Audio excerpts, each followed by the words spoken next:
ঠাকুর এখানে কথা বলবে। It makes sense. It does make sense.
বিপ্লবে আল্লাহ একজন যোদ্ধা ছিলেন।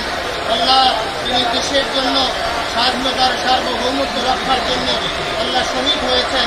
আল্লাহ তাকে শাহাদাতের সর্বোচ্চ মাকাম নসিব করে দেন।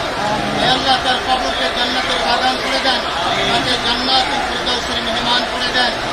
আল্লাহ তাআলা কাজ করে 3 বারের সফল প্রধানমন্ত্রী, দেশনেত্রী, বিএনপির চেয়ারপারসন এবং খালেদা জিয়ার নেক হায়াত দারাজ করে দেন। আল্লাহ তাকে পরিপূর্ণ সুস্থ করে দেন, শিফায়ে আজিলা কামিলা গায়েবা নসিব করে দেন। আল্লাহ তাআলা আমাদের বর্তমান বিএনপির যিনি ভারপ্রাপ্ত চেয়ারম্যান জনাব তারেক রহমানের নেক হায়াত দারাজ করে দেন। আল্লাহ তিনি এই দেশকে করার জন্য যেই শপথ নিয়েছেন, যেই প্রত্যয় ব্যক্ত করেছেন, এই চমৎকার বক্তব্য 25 তারিখে দিয়েছেন, আল্লাহ তার বক্তব্যের আলোকে একটি সুন্দর দেশ করার তৌফিক নসিব করে দেন।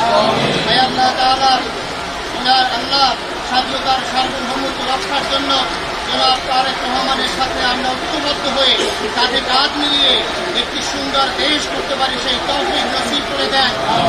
আল্লাহ তাআলা এই কবরস্থান এখানে যারা শায়িত আছেন অভিনজরুল সহ আল্লাহ তাদের সকলের অপরাধ মাফ করে দেন, তাদের দেন।